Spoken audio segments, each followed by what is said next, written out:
Let's see how we go for audio synchronization on this one. Probably going to be out of whack, but that's the way it goes. Let's see if anyone... Hey, Rick van der Mark. Okay, we've got our correct board. Okay, that's good. We've got our functioning board here, sort of. Then go up there.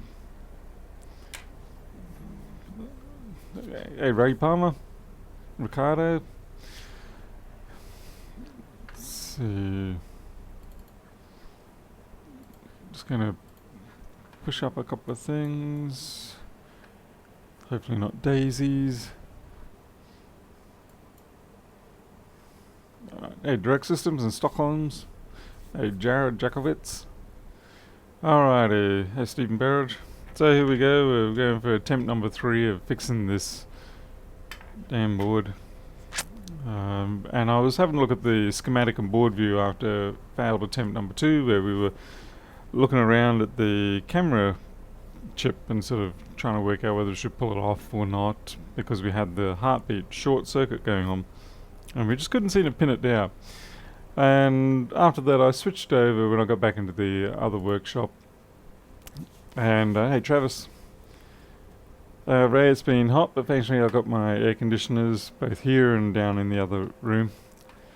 Anyway, so I was going back over the original damage that we had, which was this L3903, and it went off to this PP1V2 cam crystal PCIe VDD, and I was like, oh, whatever that is, I don't know, I don't care, it looks like some sort of random rail and all that. But what I didn't realize is that it actually goes into the RTC clock generator, or it comes out of it rather.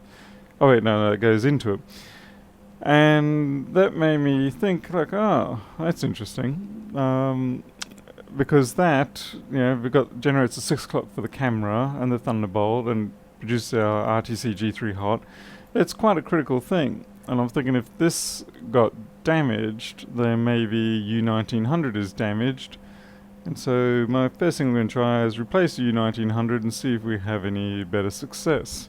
Because we managed to get a fan spin before, but we had no life. And that is actually something that happens if your RTC is dead. Hey Eric. So anyway, let's have a look at... Oh, and of course, that's right, to tie it in even more, once I stop making everyone sick by me jumping back and forth here. Wow, that was crazy. I was trying to use my mouse to put a pointer over the board through the microscope, rather than using mechanical things like a pair of tweezers. Okay. We had all this damage here, and these two are comparatively interlinked. So we're gonna take that off. Maybe we might have some better success here. Hey Cookie Jar, Crazy J. It's not a guarantee, but yeah, it was a bit of a revelation when I saw that the rail that we lost next to that camera chip is actually important.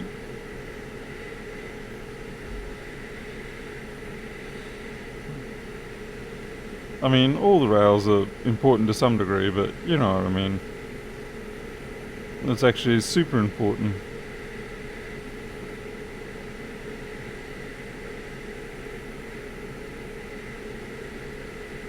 And these clock chips do have a habit of dying.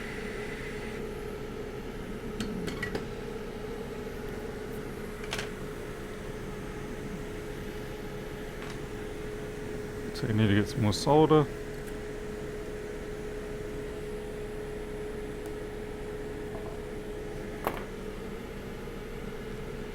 Stand? Yes it is. A Southern Wonder. It is, and that's why we're calling this attempt number 3.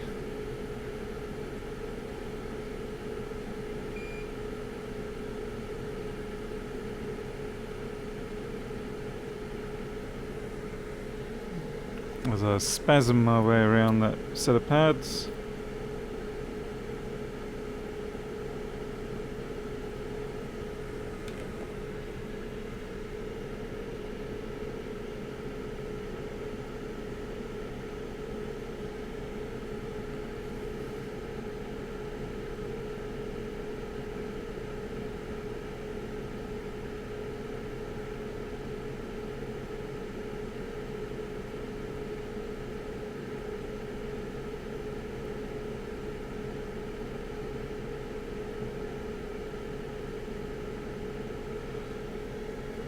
And we just want a teeny tiny drop in the middle.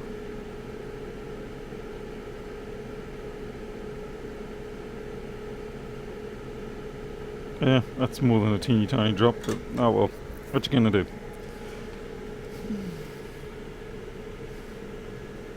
How thick is the braid? This is, yeah, good question. I think it's 2.3mm wide.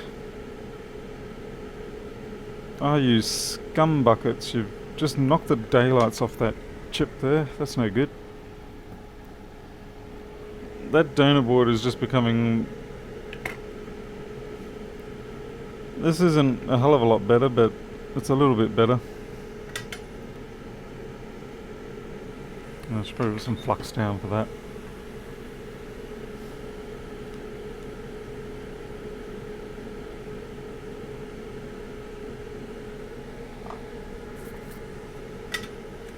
I mean, the width is 2.3, the thickness, I don't know, it's probably 0.5 mil.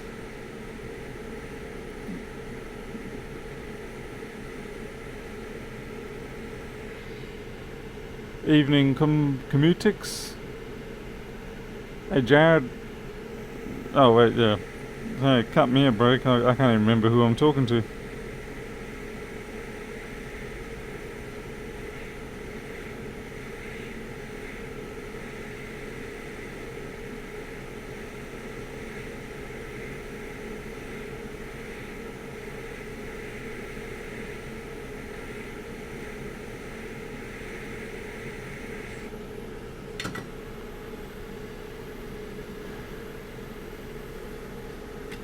At your dad's warehouse, Rick.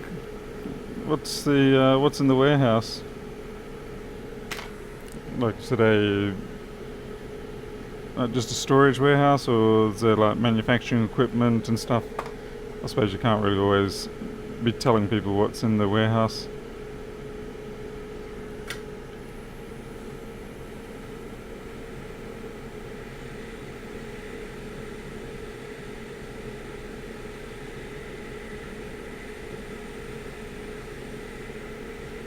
Oh, that was bloody brilliant.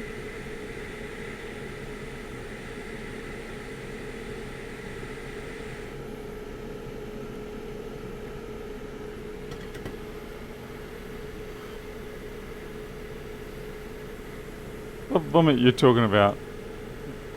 Hey Nicholas. Hey Wade.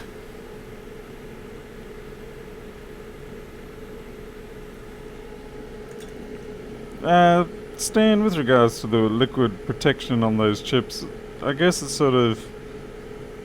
Yeah, Apple sort of... Well, all manufacturers are probably trying to dance the fine line between protecting against what they should protect against versus what they don't want to protect against.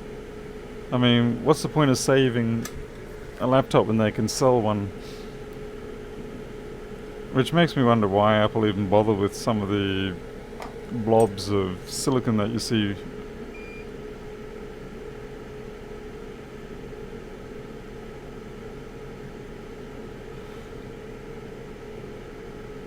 Well, I'm not feeling it tonight. That chip's offset by a little bit, so it's going to have to be reflowed and just nudged a little bit back to center.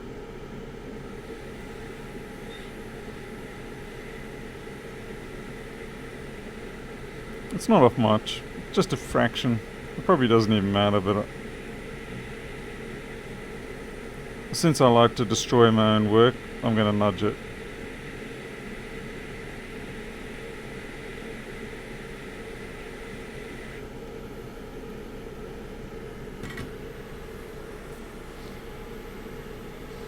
The propaganda blitz, they got me up at around about 5, little bastards. I don't know what this is doing here. Oh, it's just attached to the little... That's okay.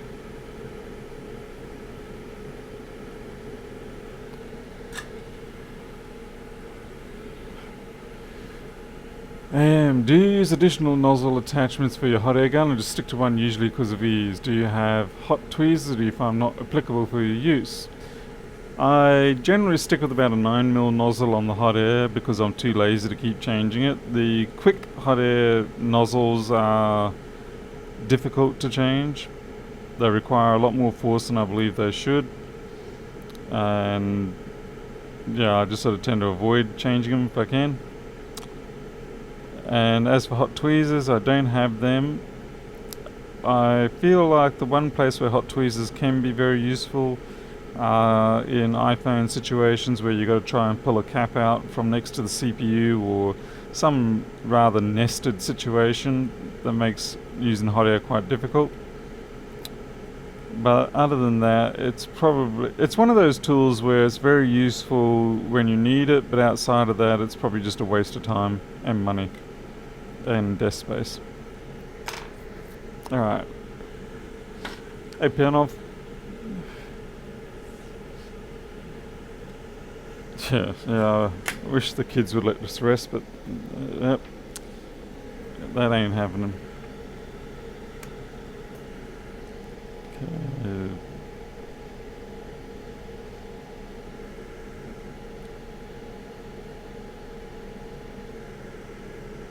Still got nothing.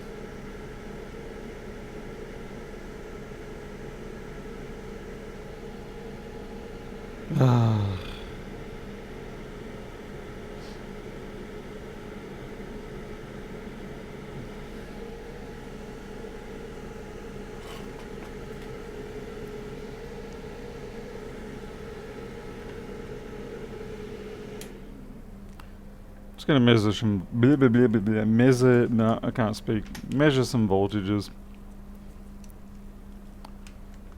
Like, see if we even get in 3v3 RTC.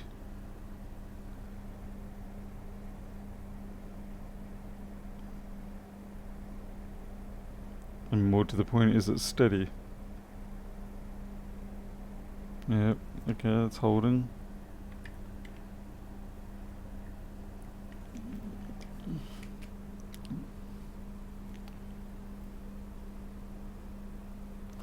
The AC unit in the wall's been really good.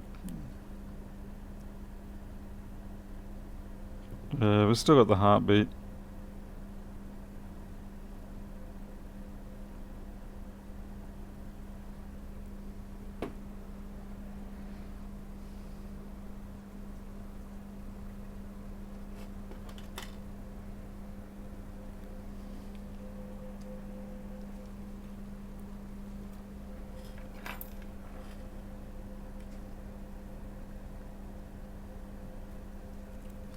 This is becoming quite the drudgery, this board.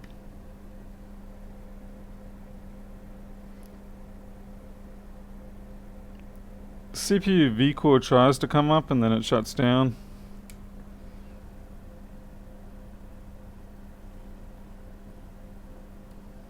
So it's getting all the way there, but then it just gets knocked right back down.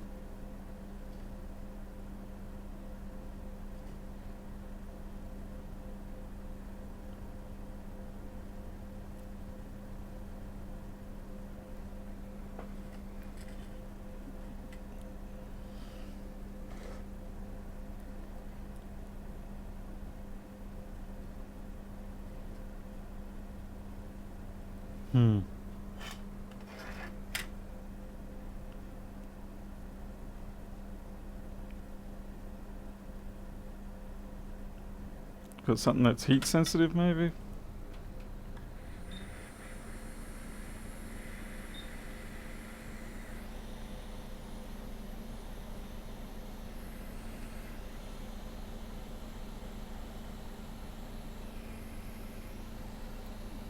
I'm just putting heat all over the board to see if it will come to life because of heat.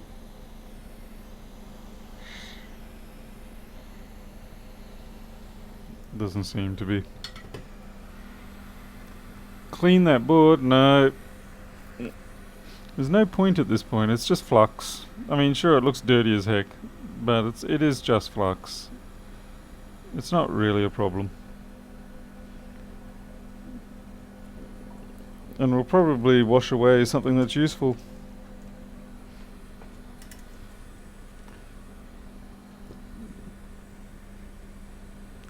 I had a strain of... oh, there it is. Flux on the CPU, but we'll... in this case, P&OF, we don't have any flux near the CPU, so we're okay. See, this is perfectly clean. I mean, okay, there's a little teeny tinge over here, but again, it's not under the CPU, so it's not a... that's not a situation.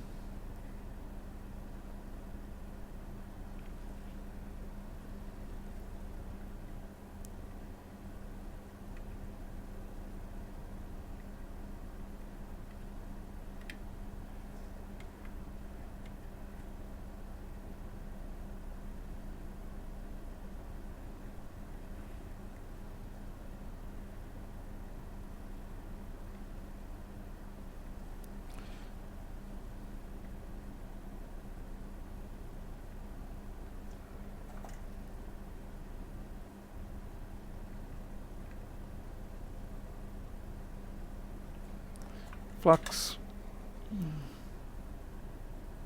I have a bad habit of not putting down flux.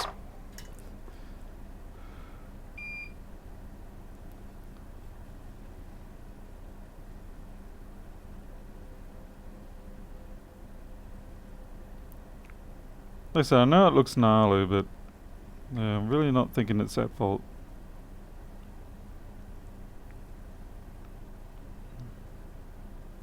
I wonder if we've lost that ball under there.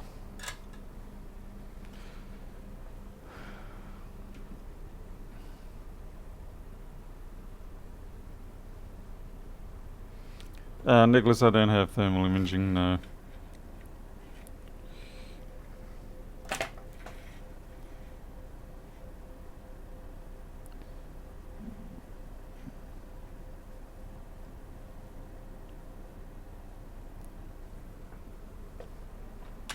I wish I did, but I don't. But it's hard to say how the SPI lines are at this point. So we did rebuild all this.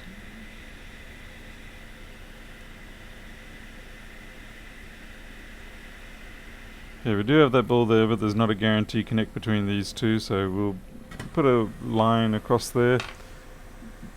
A little trace of wire.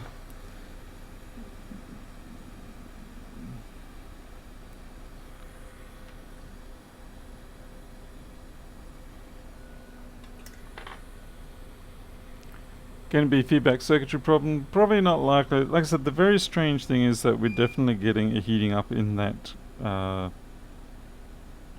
in the camera chip. If I wasn't getting heating up in the camera chip, I would be looking elsewhere for sort of problems. But the fact that I get the heartbeat in the camera chip is really peculiar.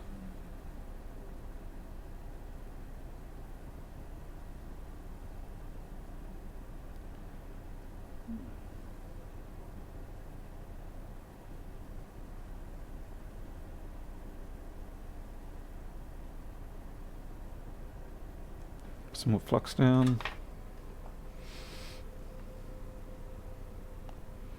Any channel admin's got a minute. My main YouTube account can't chat during pools. I don't know, Nick.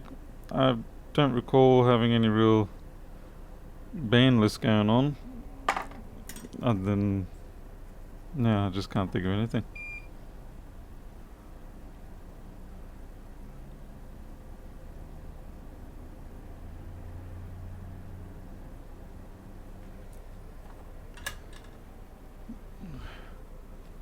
Hey ZX, good to see you. How's things over there?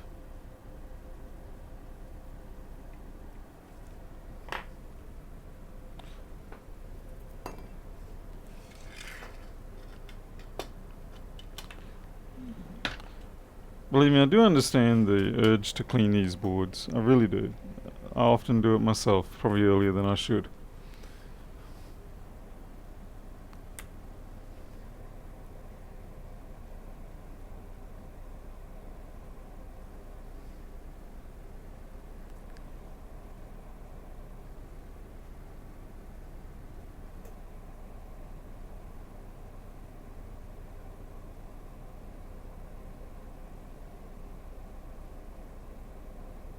I mean, we are getting periodically 4.5 watts of power going through this.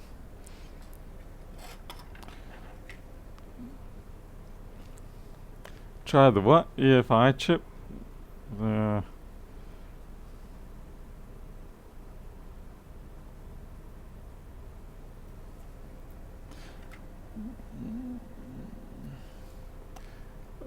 MacBook Air with heat in the camera chip, nothing to do with it, even remove the camera chip.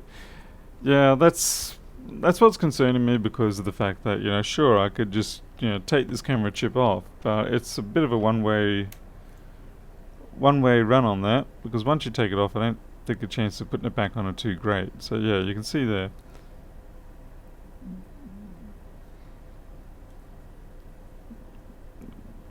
But I'm sooner thinking, there's also the fact that it does dry up in this corner a bit earlier too.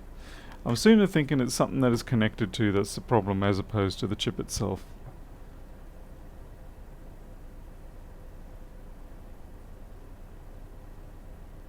And it does tend to go for that top left corner, top right corner.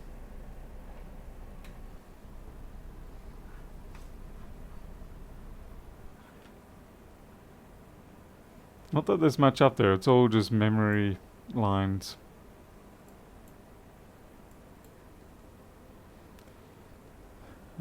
John, thank you for being the voice of, I wasn't going to say the voice of reason, but the voice of familiarity, at least in this case.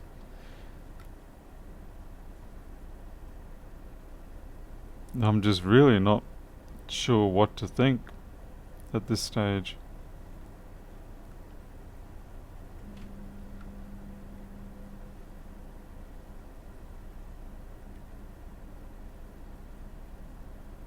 I was hoping it was going to be the clock generator chip, but it doesn't seem to be the case. I'll clean up these lines as well here. You never know, one of those resistors might come off or something. Have you tried reflowing it? The actual chip... Oh, come on, camera, don't do that. I've still got a bend in my board, my bench board here.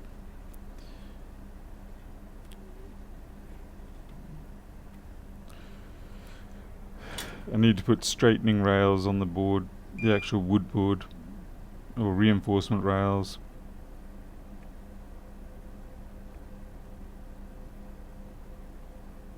It's unlikely to be a resistor, because, like I said, we do have the clock chip generating heat for some reason, so it's trying to drive into a load that's higher than what it's anticipating.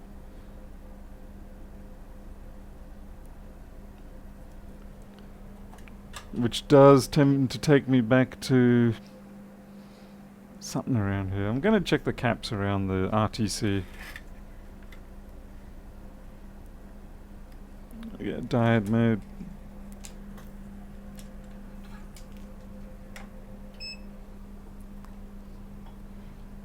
Anton, basically, it's not powering on.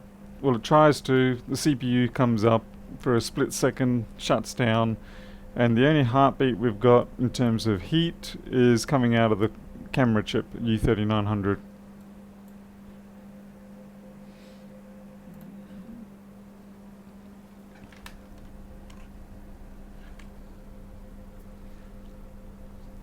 Yeah, Ray, unfortunately that doesn't work so well in warm climates like here on big boards like this.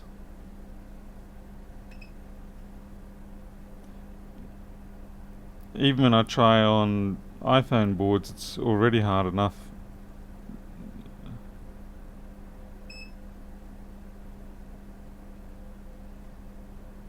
Yeah, it's not going to be the clock generator crystal chips.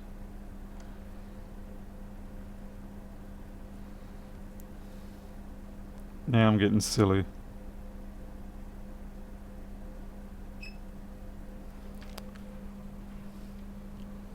Could it be something on the other side of the camera chip? You mean the other side of the board? There's unfortunately nothing on the other side of the board. It's just a blank board. Then again, you do make a point. If we... Where are we? So it's in this region here. If we put some alcohol down, be interesting to see if we get a stronger pulse or whether it's just a slow ebb. I have a feeling it's going to be a slow ebb, because the way it pulses on the other side does tend to make me think it is on the top side.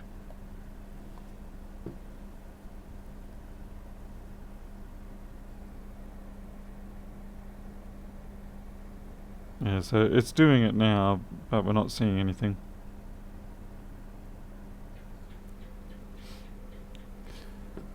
Fixing things, I have to get to 1 million subscribers before I can do that.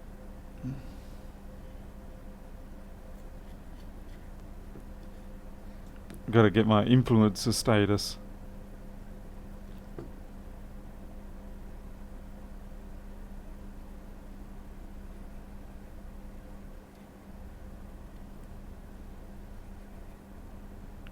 None of this stuff should really be relevant. Except if we're getting CPU coming up, so we're getting all the way into SO.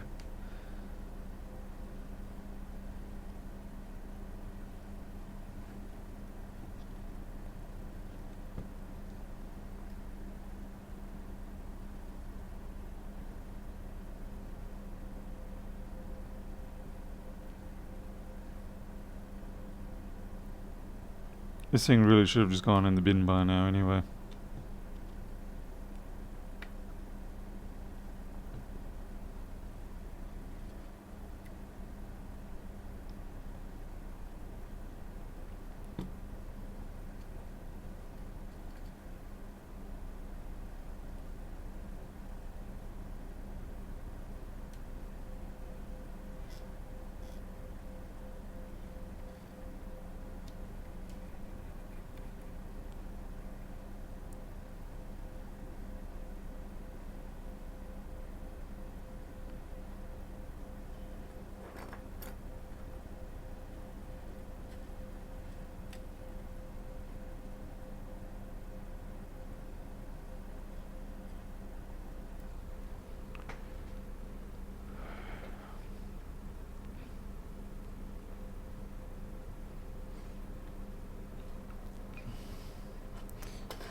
It's boot looping.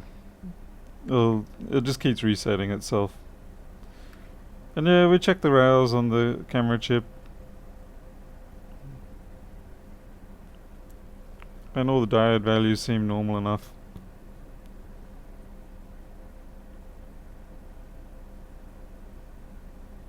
Yeah, you can see it every now and then, every 3 or 4 seconds. There it goes.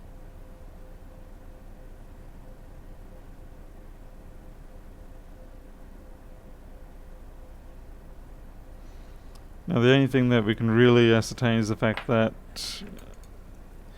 this here was damaged and we rebuilt that circuit, but all the diode values are about right for it, you know, within about 0.25%, so that's certainly better than, certainly well and truly within normal.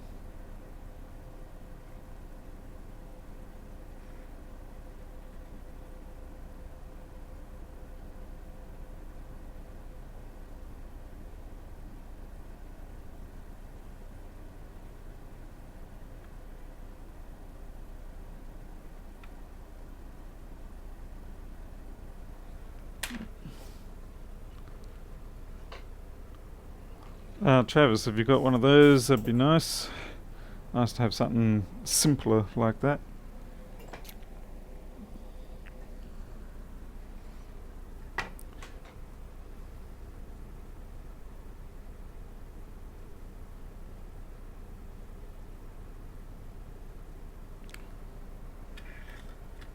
Yeah, unfortunately, John, that's probably not going to be much of an option for us, is it?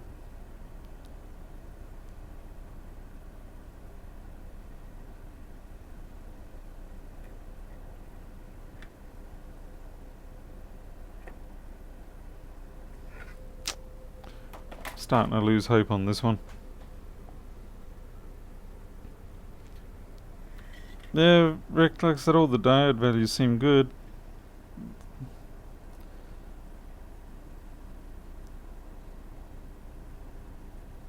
And I even took away this stuff and rebuilt it.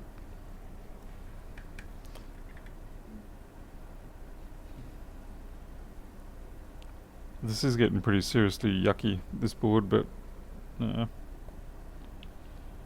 what is weird is it did start fan spinning before when I lost my stream completely. That's a bit of a concern.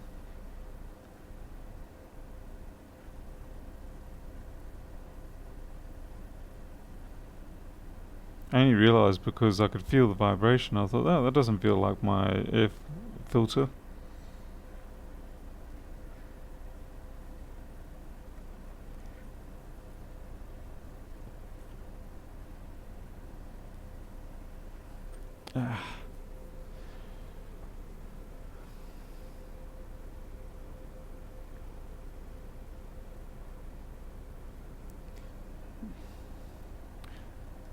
I'm unsure, ZX.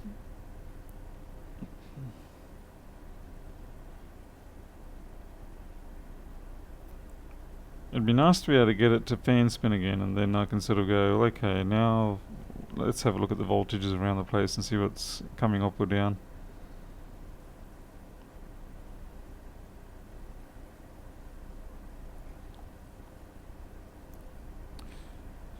Well, I might go test the voltages all over again and see what's not coming up. So if it is getting to the CPU voltage, at least we know we should be able to be looking at the SO rails.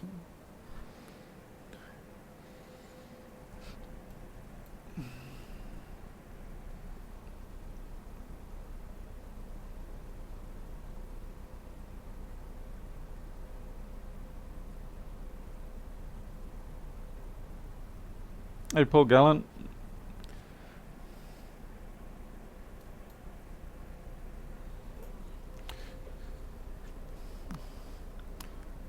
Yeah, fixing things, U3900, that's the camera one.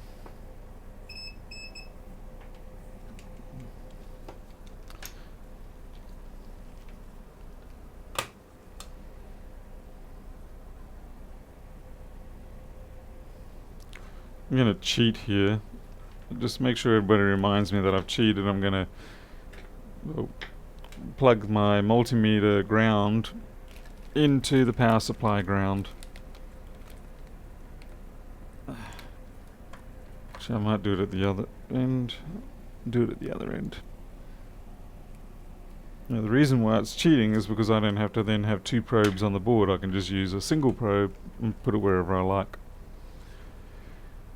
Can check PM, PCH syspower okay, and platform reset low. If they pulse, EFI should start, so it could still be SPR ROM issue. I guess you inspected J6100, which probably you're talking about is the... Yep, J6100 seemed okay. Not U4000 pulling it down.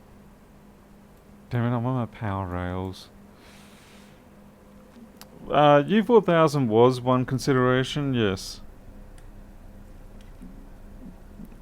Because it does seem to come from... The area on the chip does appear to equate to all the data lines going to U4000.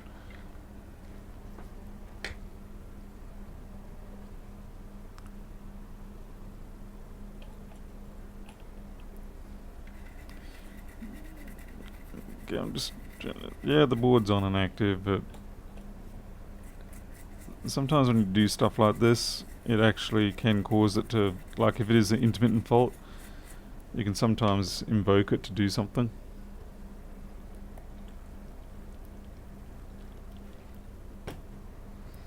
Sometimes it destroys them. No, just kidding. It's usually pretty good.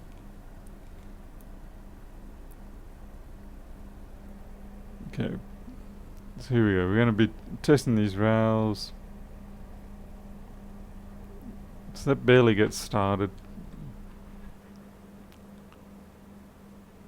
That's... Yeah.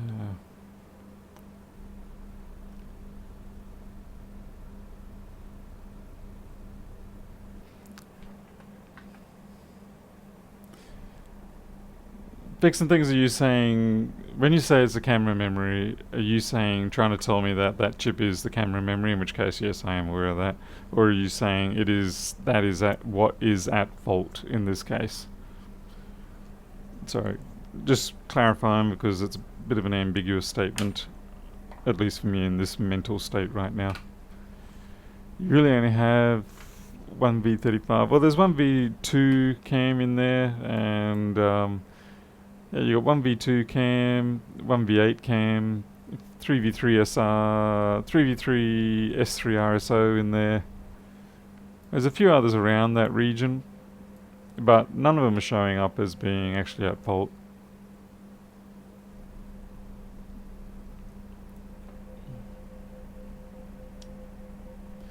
I mean, I would be inclined to think maybe the RAM chip, as you say. Yeah, the heartbeat comes from. It should be showing up. The heartbeat sort of comes from around about in here, just on the edge of the wafer top.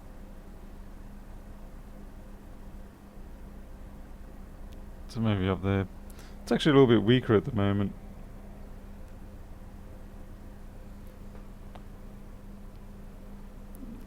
I did try applying a little bit of pressure and it didn't make any difference when I tried it before.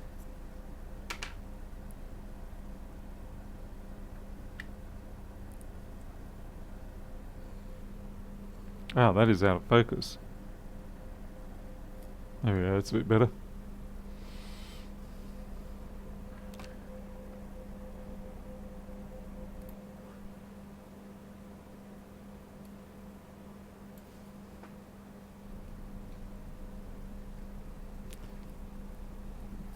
Yeah, I'm not keen on doing the rehot. Okay, I just want to check this rail here. This is 5VSO.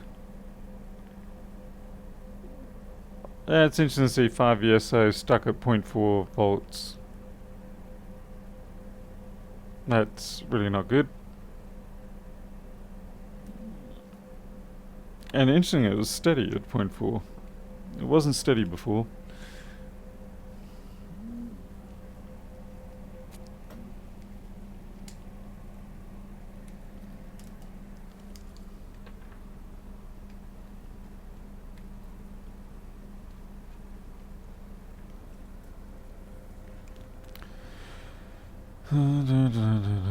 Strict diode mode. Really, this should have been thrown away ages ago. 0.4.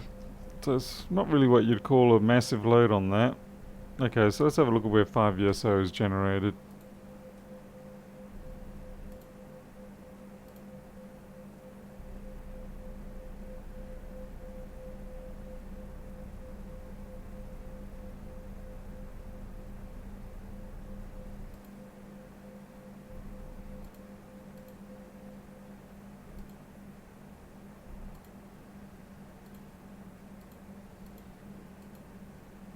I should know this off the top of my head, but nope, I don't. Hey, Vladimir.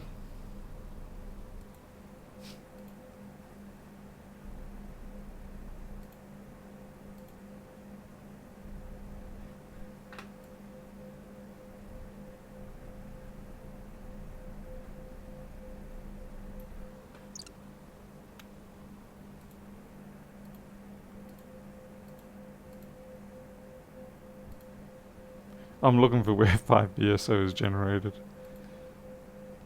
I probably should know this off the top of my heart, but the top of my head, but I do not.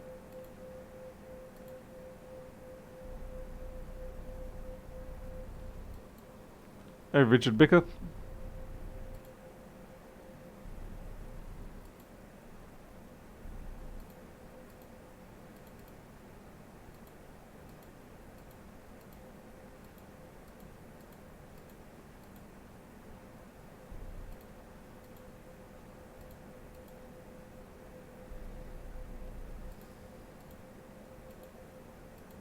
There's 5ES, so just 5ES4 with a link. U8080.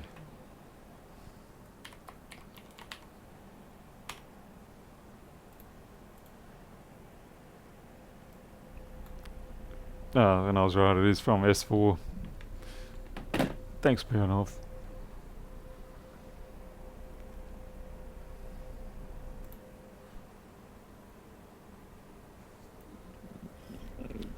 Okay, so that's this region here.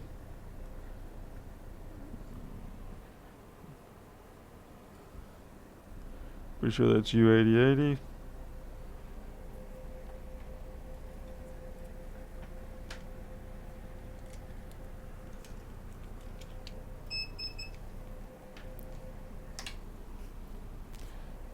The cats are being naughty as always, but that's what you expect from cats. If you get cats and don't expect them to be naughty, they're in for a terrible life.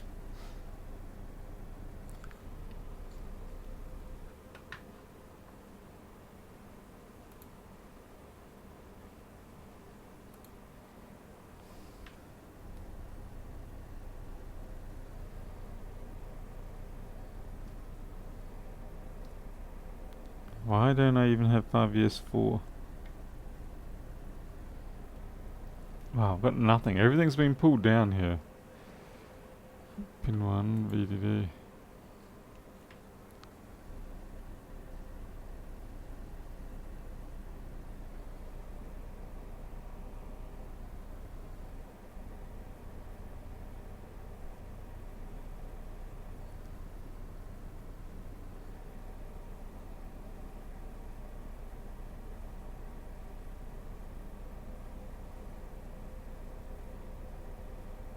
Now it's not even trying to get start. Now it's just dead. What the heck? We haven't even done anything and it's changing its behavior.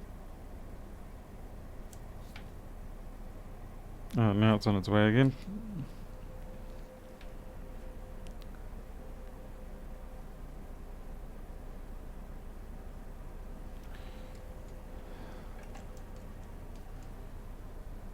Well, it's changed its behavior. Before, what would happen is I could plug in my MagSafe.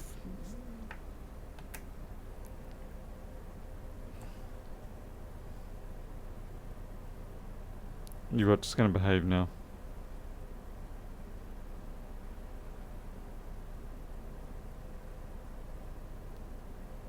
No, it's no longer doing the cycling.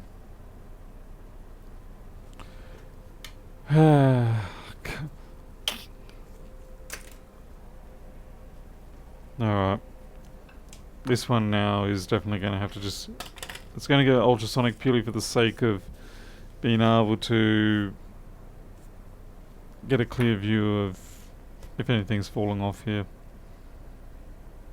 Yeah, I just don't understand this one.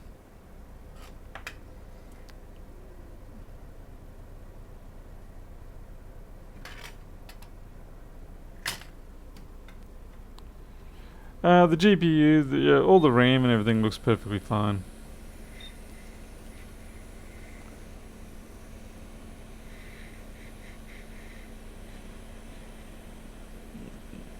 It's like someone said, one of the caps is probably marginal.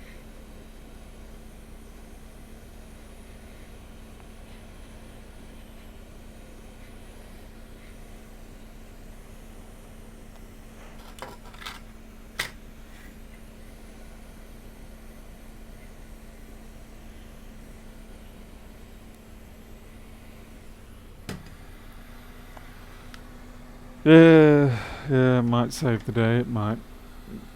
Jeez, it's 11 o'clock already, I've been at this an hour.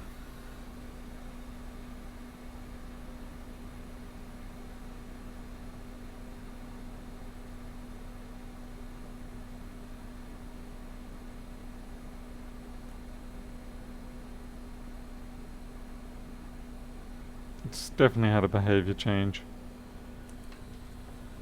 It's like now it's like the cap now has actually fully died. or whatever it is, the short.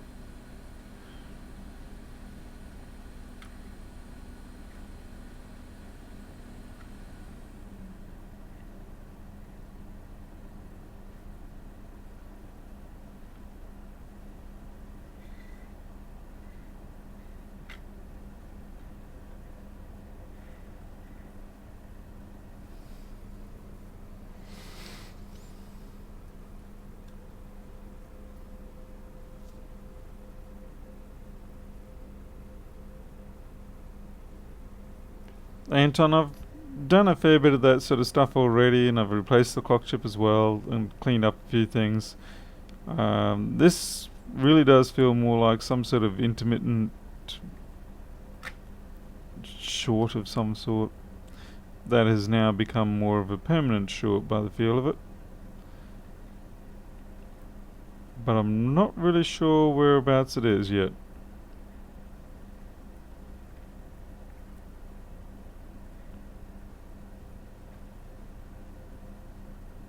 Whenever I try to inject voltage, nothing actually really happens. It just sits there and says, yeah, I'm fine with that, whatever. Yeah, we don't get any colossal current draw.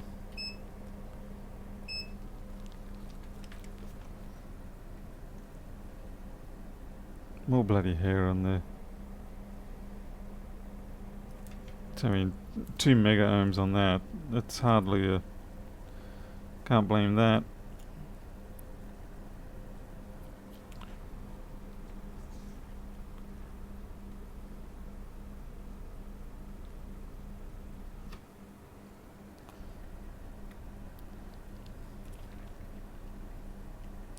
Certainly it's intermittent, that much is without question. 12k, 27k. That's fine, that's meant to be. I think I'm just wasting my time here.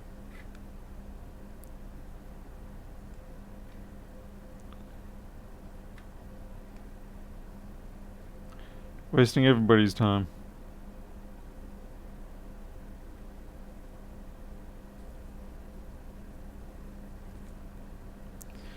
And I was mostly focusing on those areas because that's where we did have the corrosion. Like, all this was completely corroded out.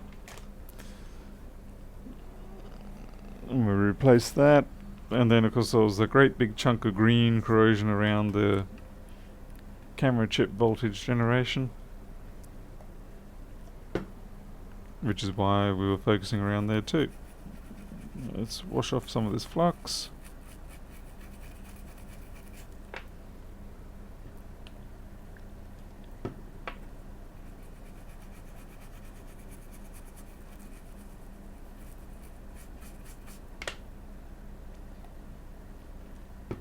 I think I'm just going to have to write this one off.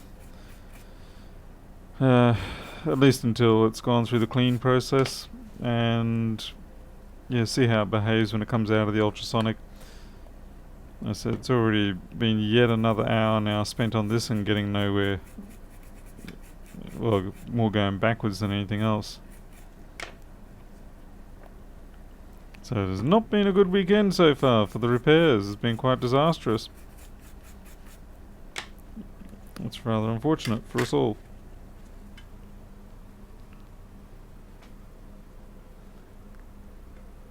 Jason, yeah, I've been... So try removing the third cap from the bottom string near the camera chip with the trace that goes to it. Can you give me an actual part number? That'll be tops if you can do that. We've got bickering going on in the chat.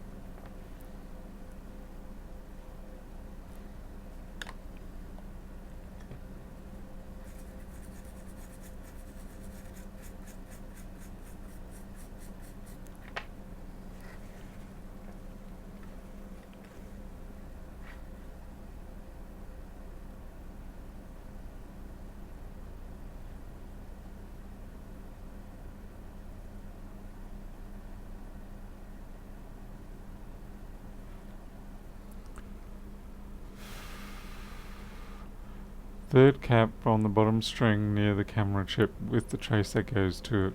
Yeah. Yeah, definitely, if we're going to play along, we really need part numbers.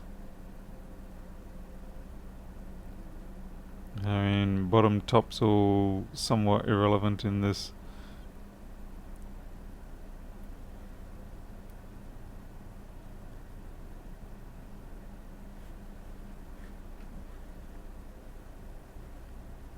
Because of all the grime now building up on this area here, it's probably messing with things quite a bit actually.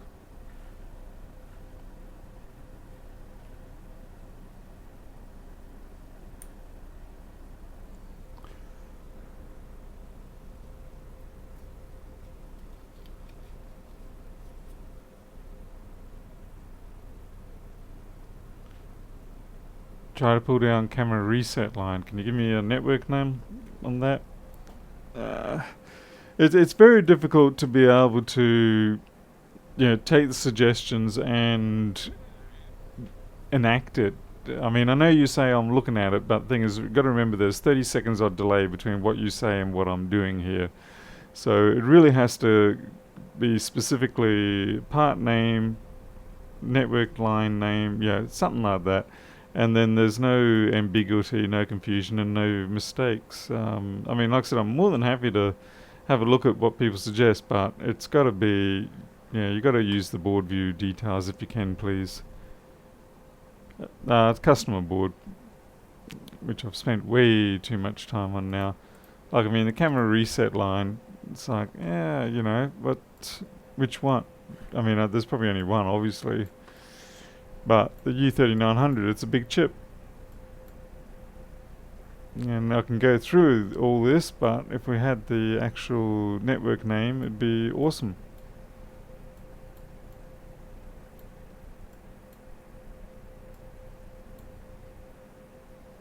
I mean, you got memcam reset, that's different.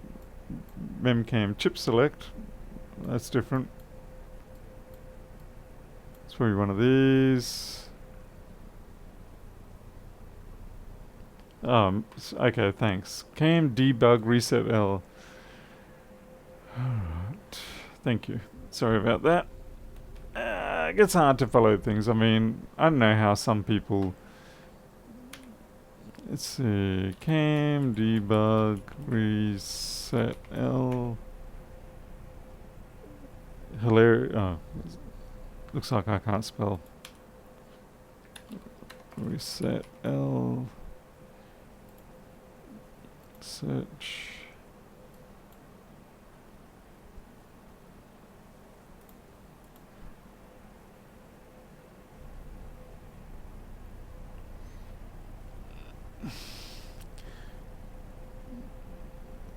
Pull reset L. It's probably the easiest thing to do with that would be to take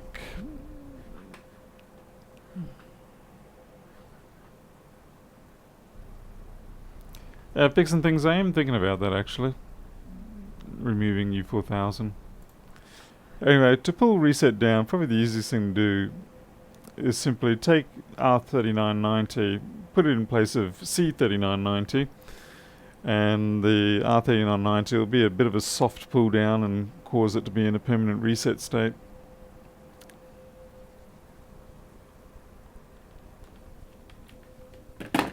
So we'll give that a shot, since we've gone now to the effort of going through the trauma of communication.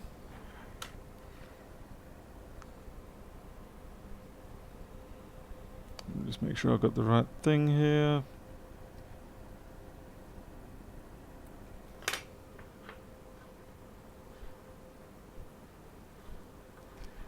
Southern Wonder, it probably should have been in the chipper about an hour or two ago, but hey, I mean, the things you do for entertainment.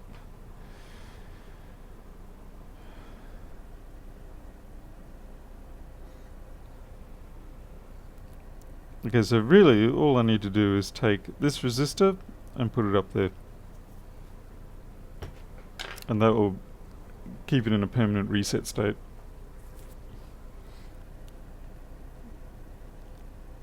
And the other thing is to remember that I actually did do that.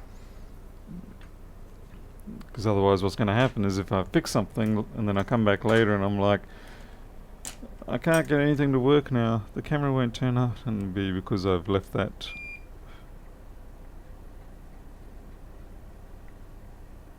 That's the other thing I could do, I could just short the damn thing to ground. You watch, I'll never be able to put a bridge across that again.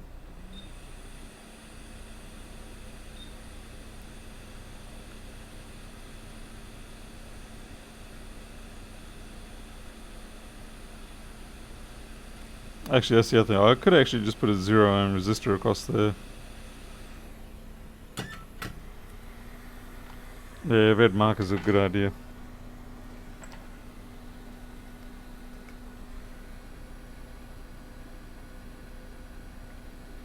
That's good enough, just to let me know.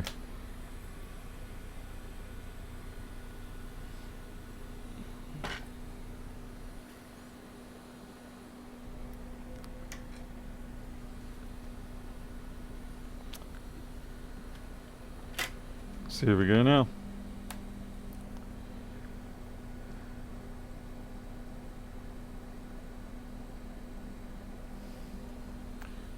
So we've still got a heartbeat going on. Yep.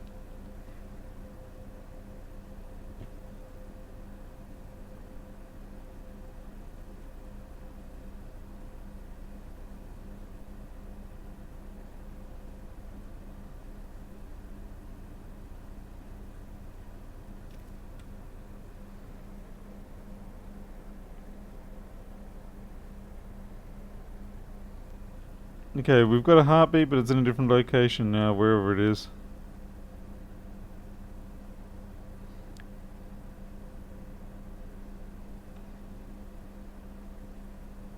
And it's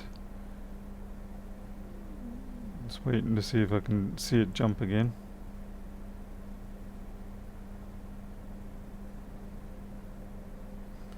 It was doing about a 500, so about a 9-watt jump before.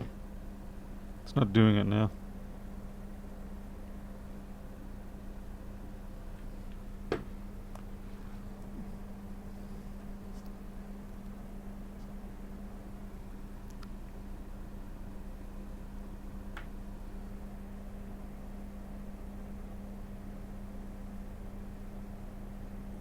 It's definitely...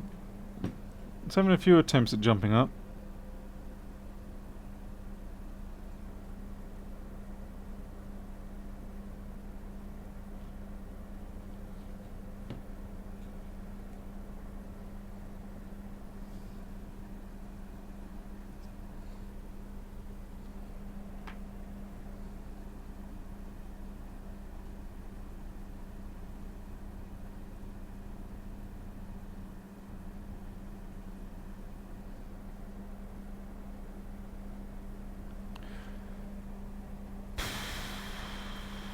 Alright.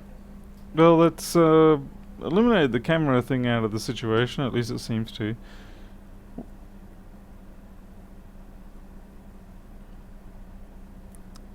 Now the only thing is, will that be stopping the required clock generator voltages? No.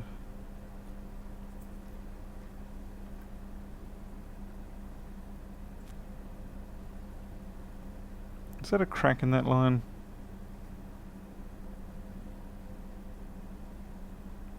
That's pretty damn close to being a crack in that line.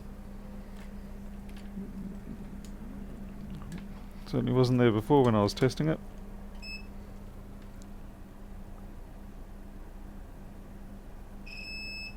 No, it's got continuity, but how good is that continuity?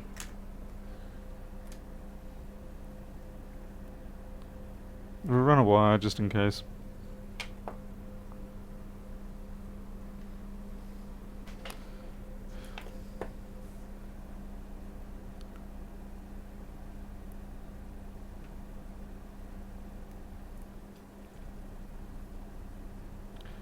And yeah, the BIOS area is rather nasty.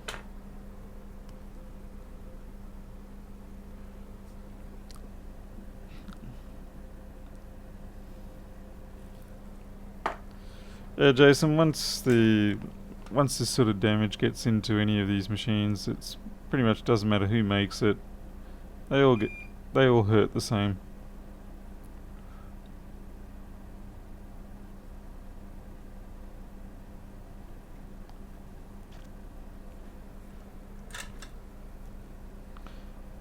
I've still got to find my damn knife, because I hate breaking off the wires like that.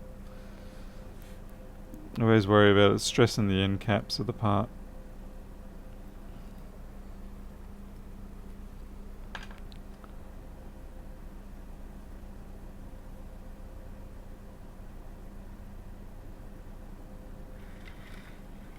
I probably should have run that all the way up to the chip. Well.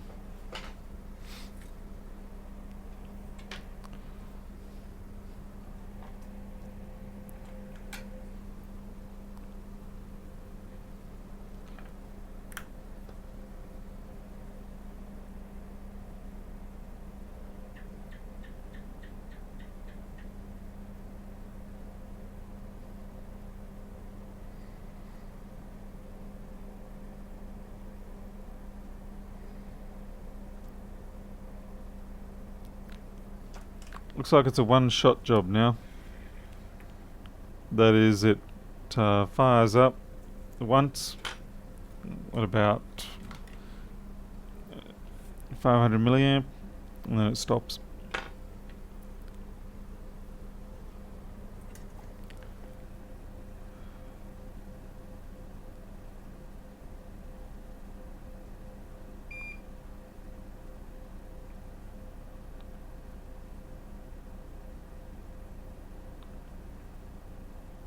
I'm just going to run wires direct to all of these. Do you have a video of the tools used? Graphics, I've got a web page. It's pldaniels.com/repair items. That should cover you for what you're looking for.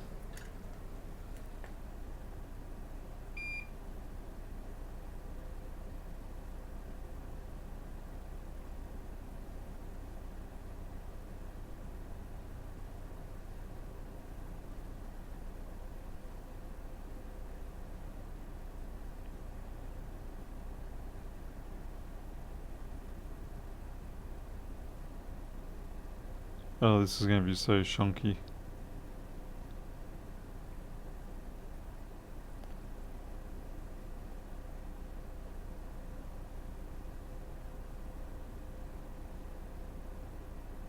Ah, that was not the intended effect.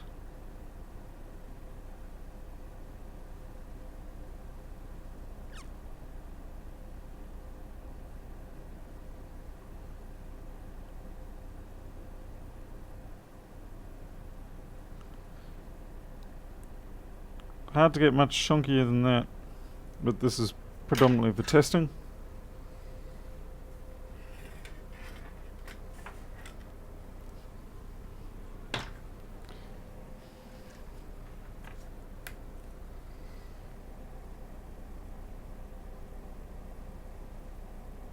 And again, hits it once at half amp and then shuts down completely and doesn't come back.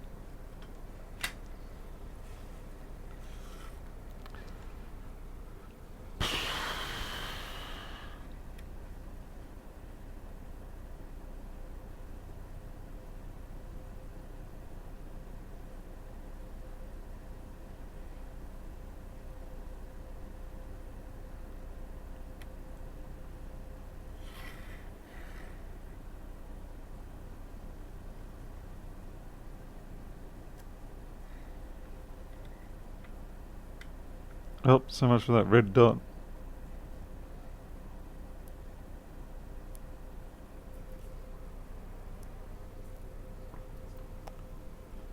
Hey Sonia.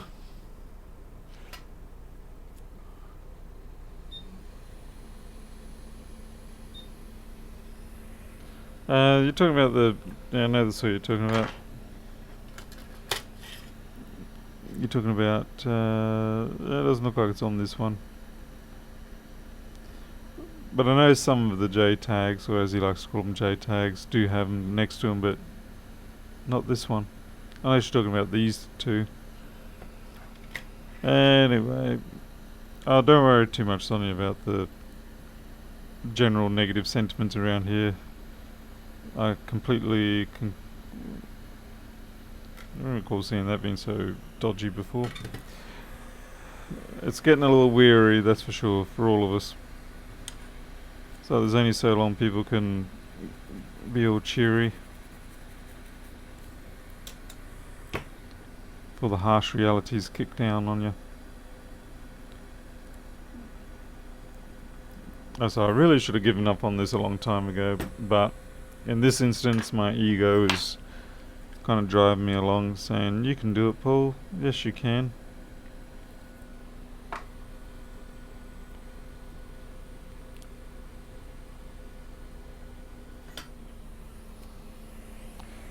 Yeah, certainly no master here.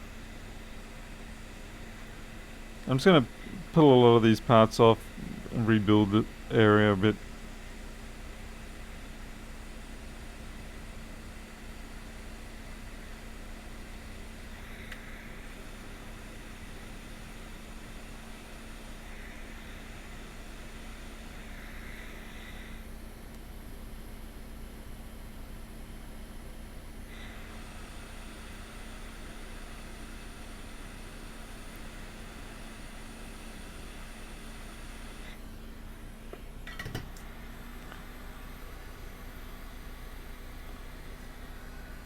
ZX, it could be that now. I don't think it was that before, but it might be that now.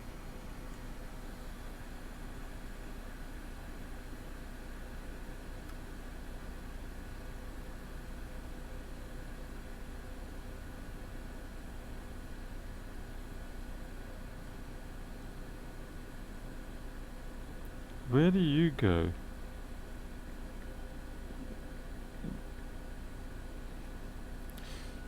You'll have a veer under you. I wonder if that veer is properly connected. The other fun thing can be is that if you've got the veers on these under a pad, or anywhere for that matter, you may actually show continuity, but it could be that the resistance is too high, and so under lightweight testing you don't see it, but as soon as there's a current load it just takes a dive because there's too much resistance.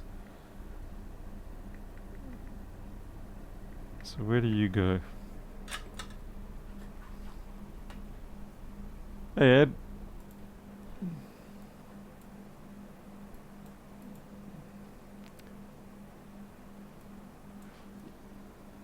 Seriously, you just cross over to you? So those two just are in contact with each other.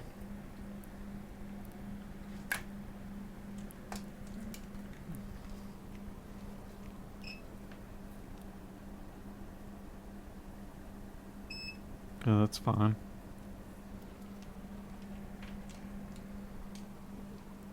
Oh!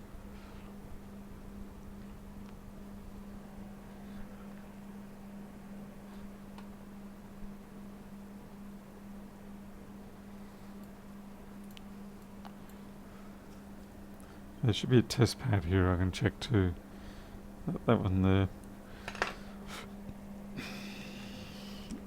Helps to check another point on the network rather than just the local one. So, okay, that's fine. Just in case you got a situation where your corrosion break is not so blah blah blah blah blah. So, I'm just going to migrate these parts across now.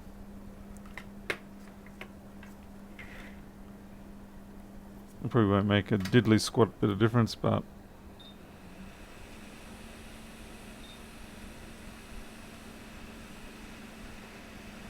that camera chip's well and truly screwed. Look at that. Really cracked through that.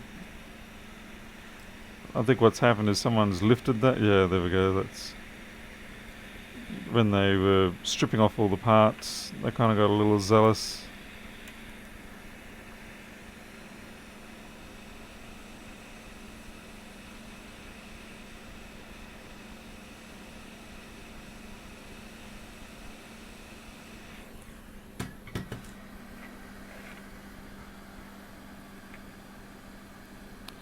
Although I am aware of the fact that there's only 3 caps there and not the 4th, but that is definitely not our problem right now.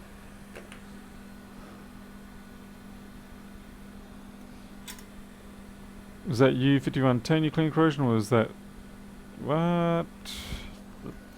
No, I don't think it was corrosion. I think it was actually just alcohol residue. Damn it.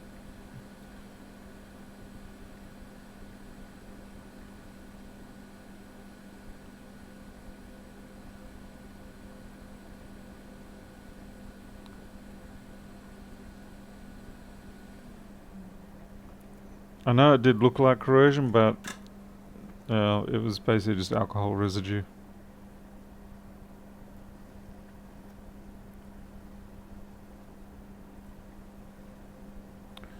Some flux down on that. Actually, no, I don't really need it at this point. Yeah, I can see the bridge there between the 2 parts.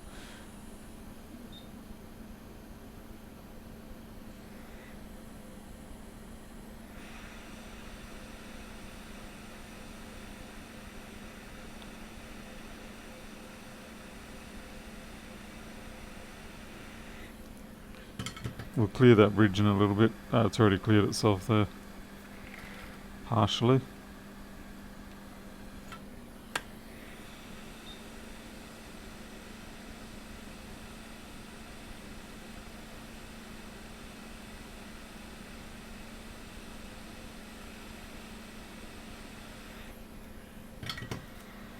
Hey, Vergon. Yeah, see how it's just, it looks like corrosion, but it's just a residue from the alcohol evaporating away, leaving behind some various bits of pointless crud. Right. Wait a second, what am I looking at here? Yep.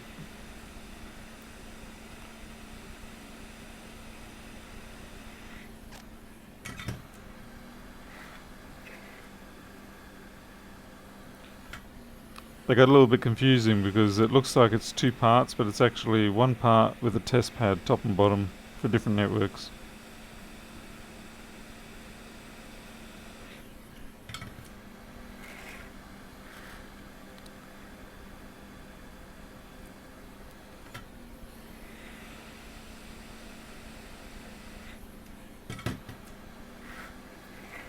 Once we've got all the parts across, we'll then pretty it up with some flux and reflow.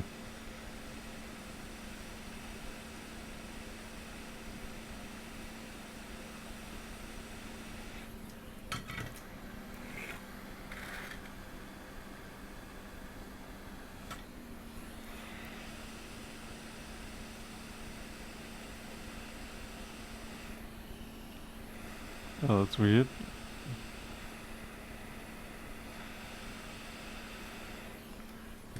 It's actually really disgusting, but yeah. Shouldn't you be asleep? Yes, I should.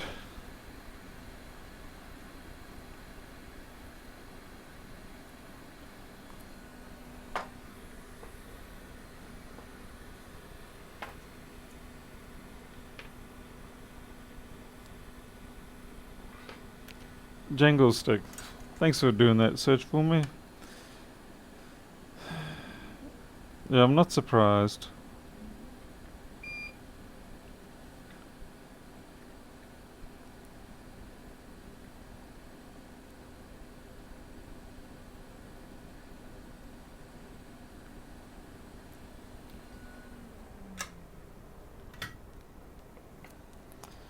Okay, so we can get these to sit down a bit better.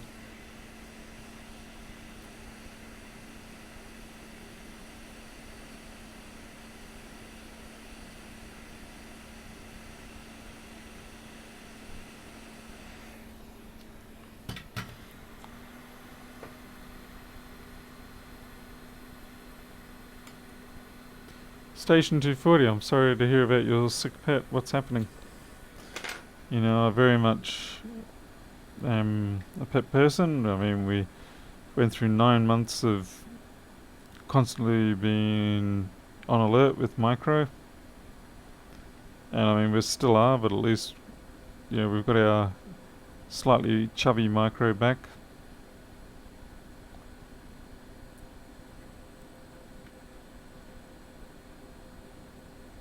Man, always getting the edge bonding sticking around.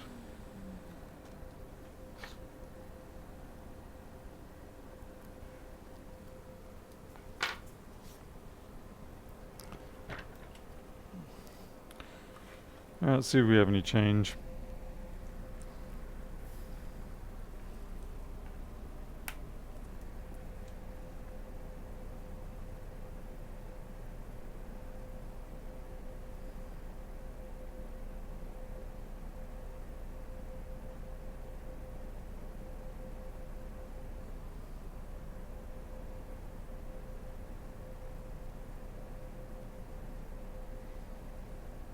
We do have a half amp going through, so we do have 9 watts.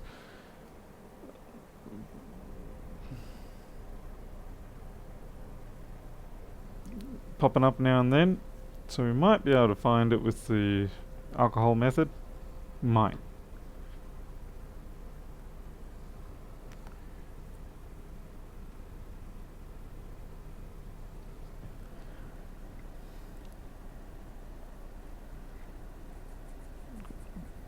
It's going to be a bit tricky at this point because the board, the trouble is the pulses are quite short and there's a long duration between them.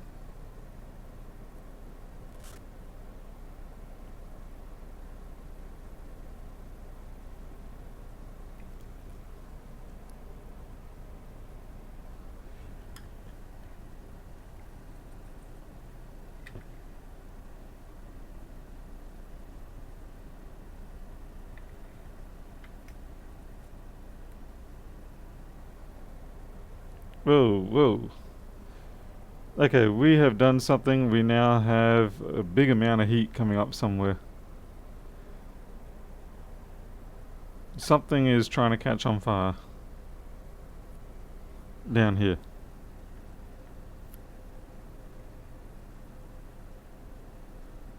I'm gonna be real mad if I miss this.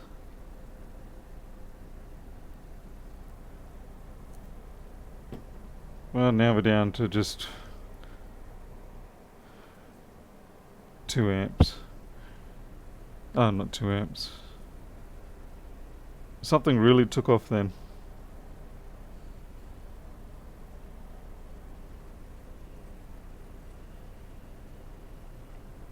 That's because the fan's spinning, that's why.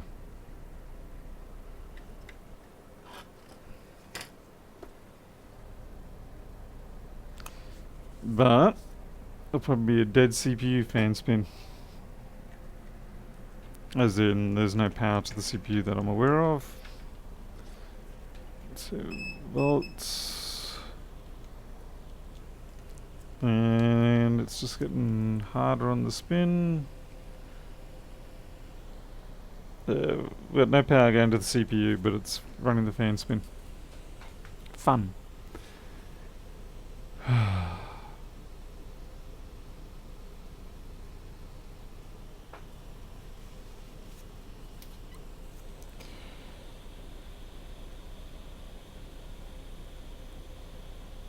Is it really a dead CPU?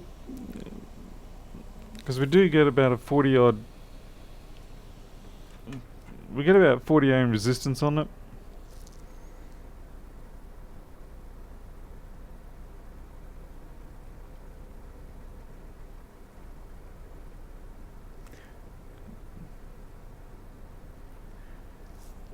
Pernov will get, well, we weren't getting a full CPU V-core, we were getting, like, it would try to jump up, but then it would just die off. The resistance on that is about 40 ohms, at least it was.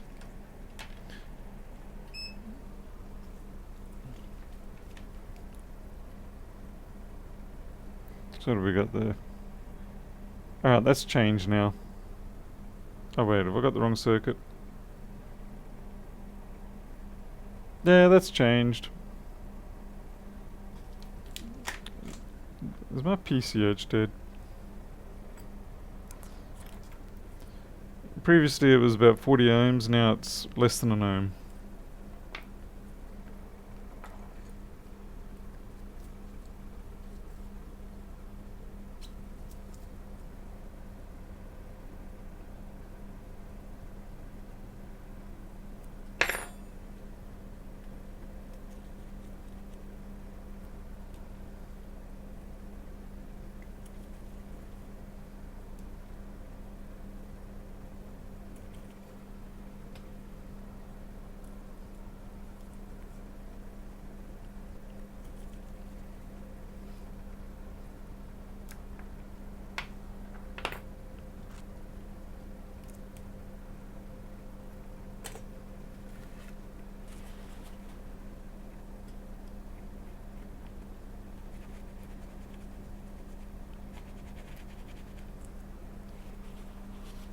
Oh, hasn't exploded the PCH at least. Progress to where though? That's the question. Let's see what it does now.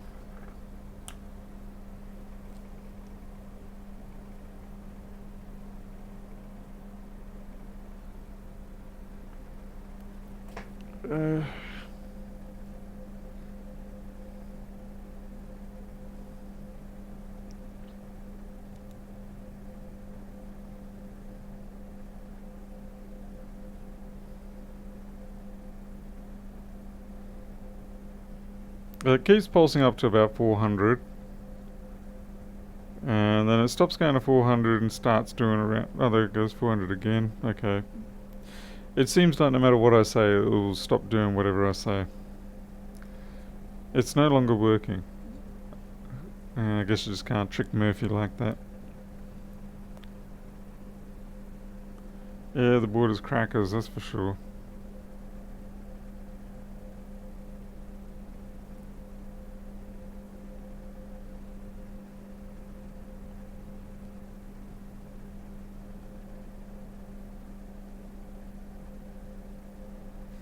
I'd be curious to see what the resistance is reading now.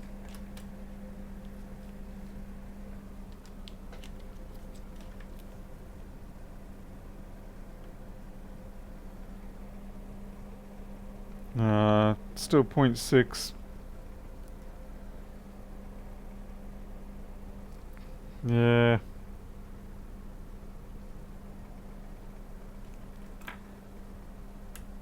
I'd like to see what V-core is. Okay, we're gonna go have a look at what V-core is. So I'm assuming this is V-core that I'm working on here. And you see it's barely getting 10 millivolts. Oh, there we go. 100 millivolts. It's trying. 160 millivolts.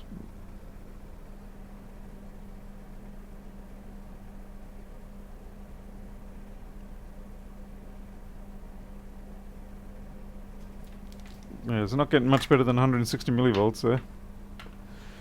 Check CPU MOSFETs.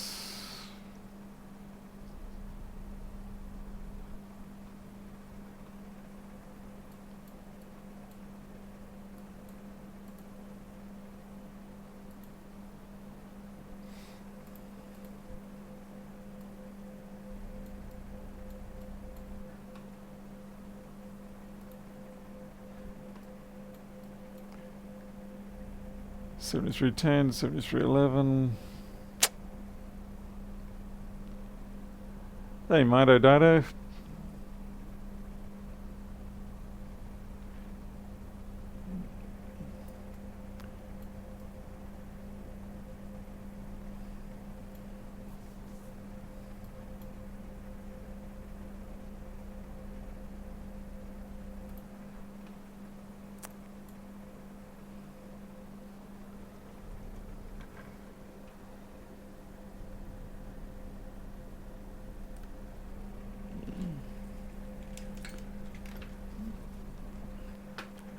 See, 5, 1, 2, 3.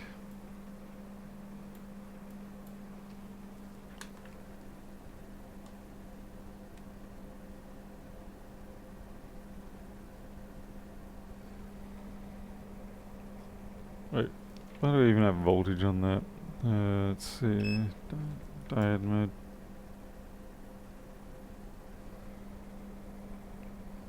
6.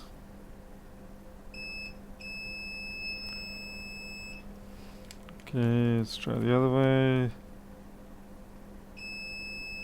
That's a cooker. So that's 7321. Oh god, I hate that. Yeah. That's the lower gate. The lower MOSFET on phase 2.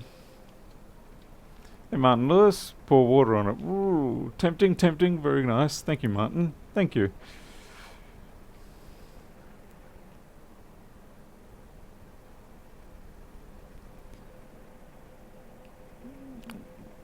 But should it beep in both ways though, Pionov? Because your body gate should be your body diode should be about 0.3.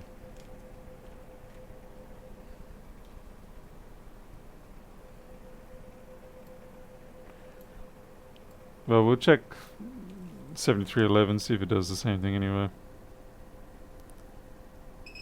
So that, yeah. I mean, I expect it one way, but I wouldn't expect it both ways.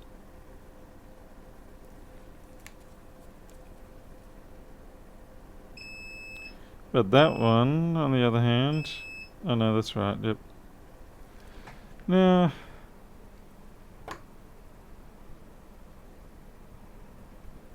Oh, okay, yeah, measuring the CPU resistance, of course, yeah. Makes sense.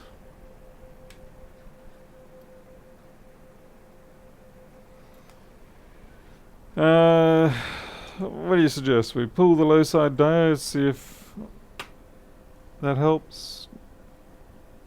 Oh, I know, we should just pull the damn coils off.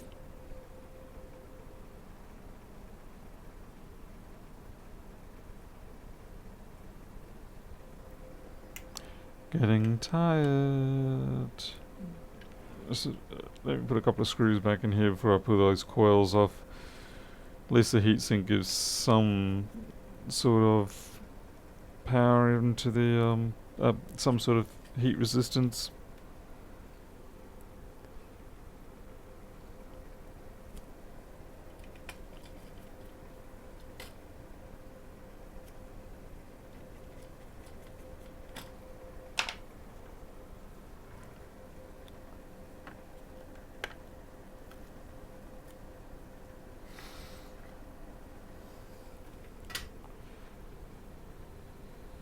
Fair warning, do not discourage us.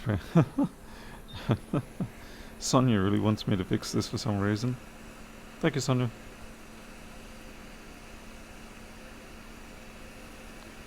Yeah, I'm definitely not going to be making my money on this one. I really should have gone to the next MacBook by now, but I'm trying to avoid having too many concurrent open repairs going at the moment. It's a bit of a problem I'm running into where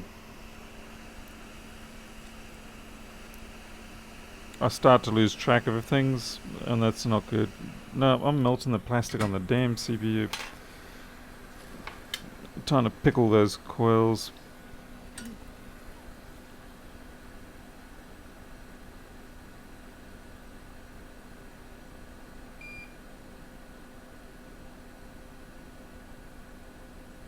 So the other way is I could take those resistors off, but they're even closer.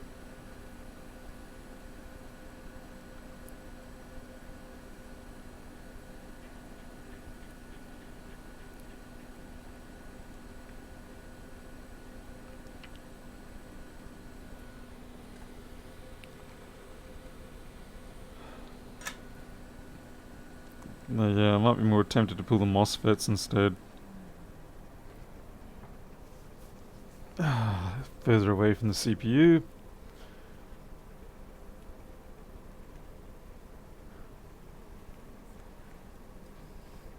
Okay, so I've got Pernov saying I don't think there's an issue here. It was measuring fine at the start and was pulsating, so it should have been good. And I mean, I am strongly inclined to go with what Pernov's saying. Yeah, because the problem is, why is the CPU giving me 0.6 ohms resistance now?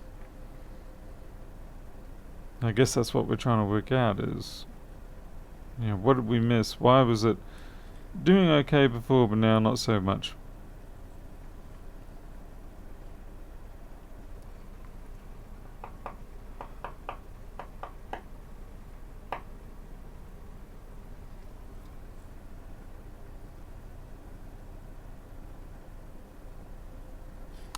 And I guess well, let's pull the low sides anyway.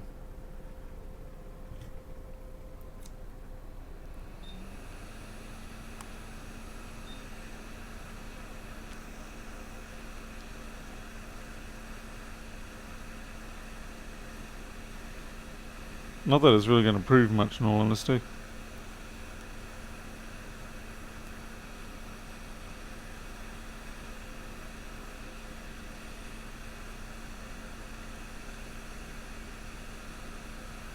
It's crazy. How is it that that's melted on the other side already?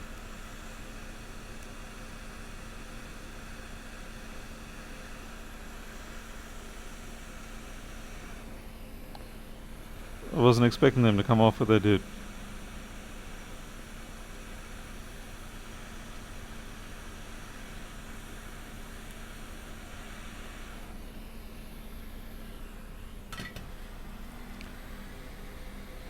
Well, no, we know it's not the coil as such, but we are removing them simply to isolate the sides of the board. And by isolating them, then we can at least get a better chance of diagnosing whether we're just barking up the wrong tree here or not. So, resistance to ground. 0.3. 0.3. So yeah, the CPU is down at 0.3, so 0.6, so that's not really looking good anymore.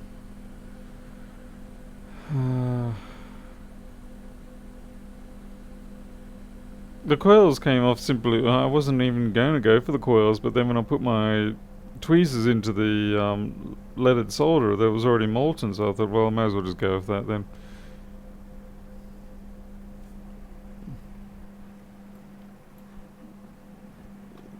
So if we look at the board view and the schematic, basically we just removed these two coils, which only leaves, well, basically nothing. Oh, well, yeah, because it's, yeah, nothing else. So yeah, CPU's at 0.6 ohms.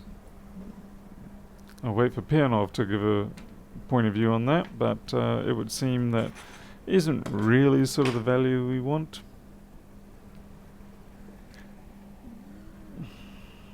Where's the other board I had that's semi-good?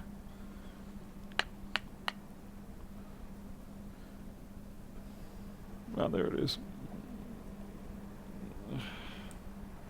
So if we take this board here, this is a working board, but it runs very slow, so it's obviously got sensor issues or something like that. And if we do the same resistance test, effectively, although we are, and then all of a sudden, you know, we've got 100 plus ohms there. I mean, the CPU could be a little bit different, maybe, I don't know. Whereas the one we've got now is 0.6, so it's a big difference.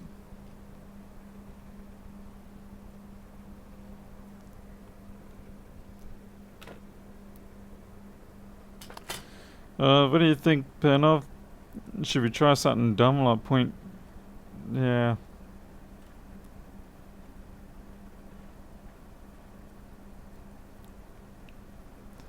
It's already used up a good 6 hours of work.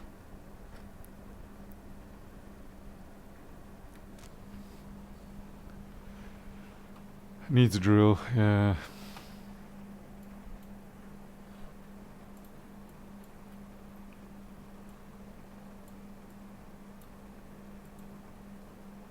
What caps are you referring to, Pernov? Oh, maybe on the other side of here. Okay, yeah, we've got all the ceramics. Oh, and this one here. Damn it, I really am asleep at the wheel today. Well, should I put... So what voltage should we be getting out of there?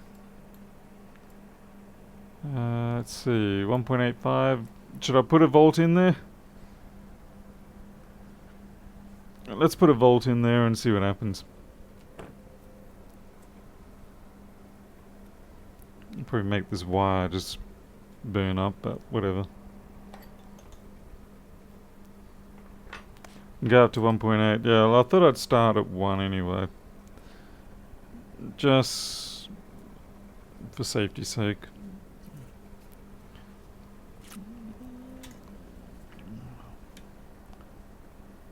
This should do just fine.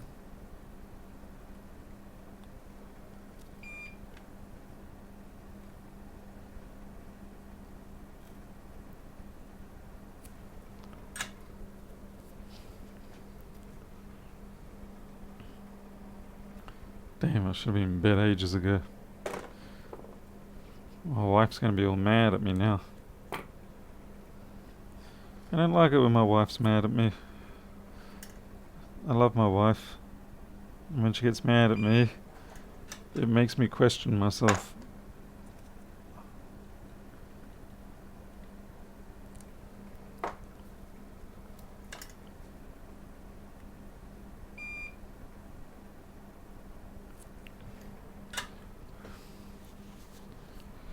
Wire wrap wire is probably not the best wire to be using, but hey, why not?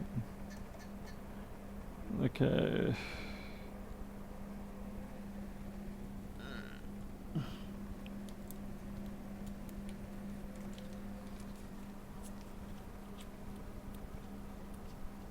It's not like we're putting a huge amount of power through it. Let's see, 1 volt, 1 amp.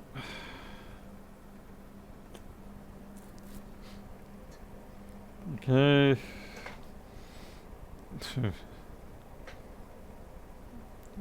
Off. To go to the full 5 amps. Okay, so I've got 2.5 watts going in there.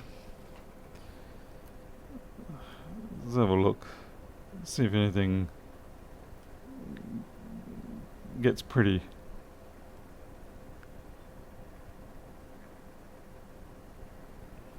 At this point I probably should just take that CPU thing off. It's not like it's going to burn up on 2.5 watts.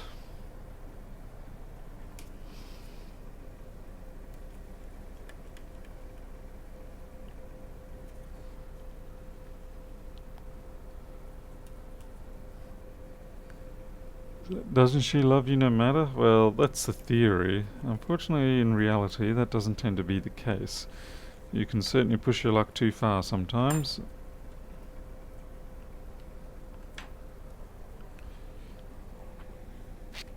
And I guess it's just mutual respect.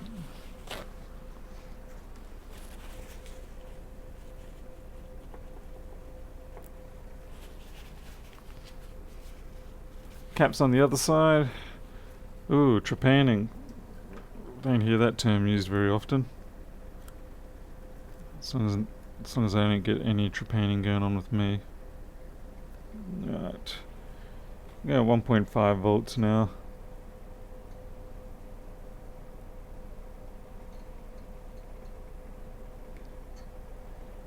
Okay, we definitely should have something showing up. We'll check the other side as well, of course. No, CPU's dead. There we go. Something in there's cooked. It's dead. You dead, wrapped in plastic. Damn it. Well, that's the end of the show, folks.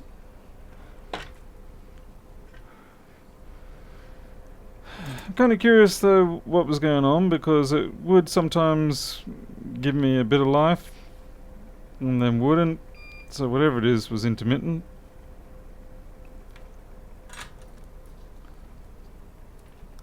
Ah well, it's a red shirt. Yep, we sent it down to the planet's surface with a red shirt. It's over. Well, she is dead. Yeah, I should have. Yeah, when I first tested it, that was the thing. If you go back to the start of all this, you'll see I did actually test the resistance of the CPU, and it was like 60 something ohms. And so I thought, oh well, you know, that's probably that's a reasonable value. And now it's certainly not that. So it was obviously being intermittent and playing around. Ah well, stuff like that happens. So sorry about that, folks. On the other hand, at least now we can wipe that off the board. Lose my money on that. But it does mean I can get on with the next job. So, but that will be tomorrow. It's certainly too late for me to do anything now. But, well, so thank you everyone for sticking around, putting up with the very protracted process involved to finally getting back to the CPU. So we kind of went on a very big wild goose chase there. If nothing else, what was interesting here and what was interesting to learn was that the pulsing on that camera circuitry, on that camera chip, really, although it's not supposed to be happening, it was a typical case of a red herring, so to speak. So pulling that chip wouldn't have done anything in this case.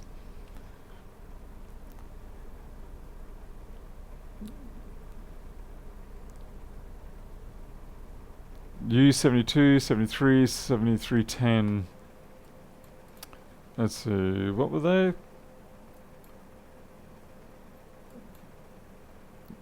What are you saying, Anton? I just want to see what chips you're talking about. U7200. Okay, that's voltage controller.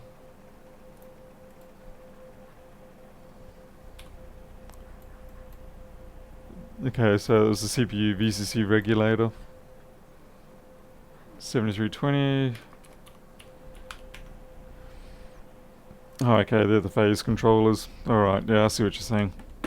So basically what you're saying is one of those went kaput, they then subsequently took out the CPU as a consequence of their damage. Yeah. I just wanted to be sure that that is what you were thinking. Ultrasonic alone could fix that. No. It's very much gone now. Though I am curious as to how it even happened originally, because the battery was replaced, it died. But we did have the corrosion on the BIOS chip, we had the corrosion on the voltage output for the camera. So maybe there was a little bit of corrosion around one of those particular chips, and it just happened to send a spike through to the CPU, and that was the end of the game. But yeah, as Jason just said there, a bit of a cascade of events. So yeah, it's unfortunate. I would say maybe it wasn't even related to the battery change. It was just a case of maybe the movement of the board, the process of getting the battery out or something like that, moved things around, and it caused that some corrosion somewhere to decide to have that momentary short and dead. I might send this to Paul S and see if he wants to replace the CPU on it. He's not going to want to do that. Oh well. Okay, folks. Well, thank you very much for watching. It's almost midnight, so I better run off before I turn to a pumpkin. And I may see you tomorrow. I may have a day off. I'm not sure. We'll see how we go. Anyway, thank you all. Until next time, I'll catch you later.